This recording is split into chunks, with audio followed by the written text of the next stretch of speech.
Welcome back. You're still watching the show 16 for 16, where we're discussing 16 multi-bag ideas for the year 2016. Let's start off with round 3 then. Prakash, let me start with you. What's your third stock? So, the third one is a company that you guys should be quite familiar with. It's called Deon Global Solutions.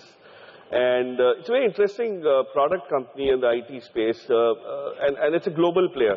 To be honest, the India operation is just a very minuscule part of what they are looking at in terms of the global footprint. They have about 500 clients currently being serviced.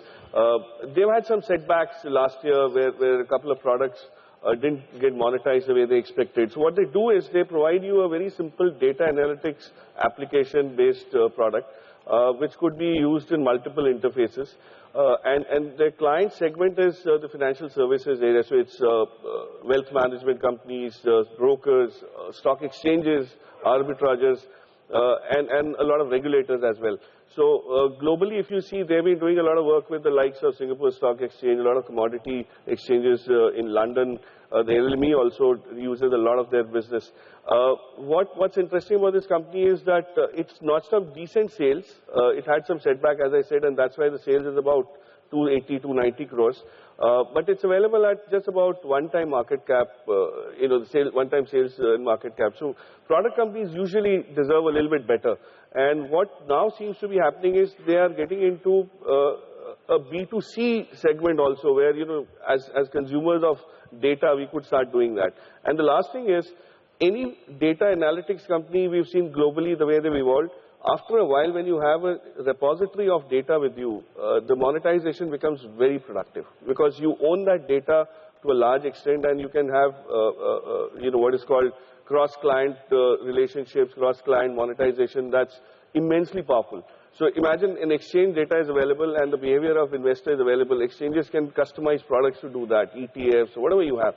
So that's exactly where I think it's very interesting. The management is very bullish about how things look forward. As I said, you'll have to stick your neck out in a loss-making company at times. I'm sure Anuj is waiting to ask. There are no financials to back it up again. So it's a lot of faith that you have. And as I said, you'll have to wait for the triggers to unfold. If they don't, then you need to review. But till that time, you have to give these small companies some time to turn around. Okay, fair enough. No profits yet, but Prakash believes that it's a matter of time before you start to see profit, and that could be a good investment. One company which had backing of numbers till about 3 or 4 years back, and was FII favorite Amrish, was Jain Irrigation. Right. It's fallen off the radar. It's seen a price decimation. But at current levels, you're backing that. Yeah, at the current levels, I'm liking the stock. I've been liking it for a while. But then again, it's a long-term pick. Basically, because if you look at what is the biggest pain point for the government, I think it's clearly the agricultural sector, the farmers, the rural economy. And because of which we have nearly 50,000 crores now earmarked for farm and irrigation. I think that is what is going to help Jain Irrigation going ahead, because they are the largest. In India, second largest in the world as far as micro irrigation is concerned. So, since they have a 51% market share, I think a lion's share of that could come to Jain Irrigation. And the other thing is, beyond irrigation, I don't think a lot of people know what else Jain does. They are there into tissue culture in a big way. Nearly 10 crore banana plantations is what they make. I don't think many of us know that every maza or a slice which we drink, the mango drink, the pulp comes from Jain Irrigation. They're very large in that. I think they're the largest in India as far as that is concerned.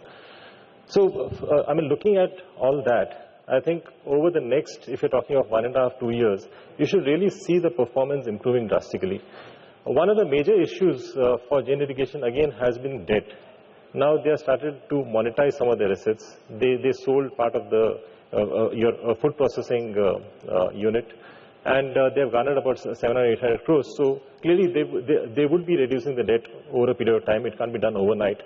But at these levels, the risk-reward ratio is extremely favorable. And I think from here, the downside is very limited, whereas the upside, it can be a potential multi-bagger if you're talking about the next couple of years. Okay, so the risk-reward is favorable for Jain Irrigation. Puranju, let me come to you. Tata Global Beverages is what you've picked up. What's the trigger there? Yeah, this is again in your language, another frustrated stock for the earlier investors. And Yes. you know, For a and, long time. what's interesting is in holiday season you're buying a tea and tea stock and not a liquor stock. Yeah, it's yet to few more days, to start that. Anyway, Tata Global Beverages, I feel this is not a new idea. I have talked it earlier also on CNBC. It's again at an inflection point, a mismanaged company, I would say, because the company had such a kind of brand and a frame and a platform to create huge wealth for shareholders in the last 10 years if dynamically managed. But it's absolute, shareholders are absolutely, they are really frustrated with the management and the way this company has been managed. I feel, again, after Cyrus Mistry taking over the group, and there is that, the catchword, like profitable growth. So this is a consumer company with a 90% revenue coming from branded sales, quoting at one time the revenue. So everybody knows this. There is no secret about it. I don't need to say our audience are all enlightened. Every one of them will be knowing what is Tata Global Beverages, and they all dislike the stock. I'm very sure about that. But it takes conviction, right? Mr. Tulsian, he spoke about one virtue that an investor needs to pick up quality stocks or multi-baggers, and that's conviction. What is that one virtue that you have or somebody that you would advise needs to pick up good stocks? No, maybe apart from conviction, you need to have the time horizon also. I've seen people, checking the rate every day or maybe sometimes 3 or 4 times in a day. See, on one hand, they are asking for multi-bagger. And on the other hand, they are checking the rate maybe every four times in a day or maybe every week. That's not the way. You are going to, and actually, generally, if you see whether it is whether it is the nature of destiny that first you will make a nominal loss. That has happened virtually in my 40 years career. Suppose even if I bought one stock at 100 rupees, that has grown to 1,000. But I've seen from 100 to falling to 95, 96, 97 as well. Or maybe as low as 80. So as I said that you review your fundamental view. But don't be impatient. You need to have a longer time horizon for review, not once in a week or once in a month you are not a trader where you need to put a stop loss and look for a tiny target. Yeah.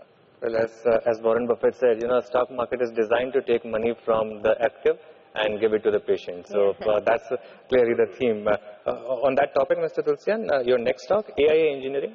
That's right, Anuj. In fact, they are the world's second highest high chrome casting maker. In fact, let me call it in a practical commercial language, they are making grinding media. These are the balls, which are used for crushing into the cement and mining and thermal power plants. Let me just give you the example. India has a 400 million ton cement capacity.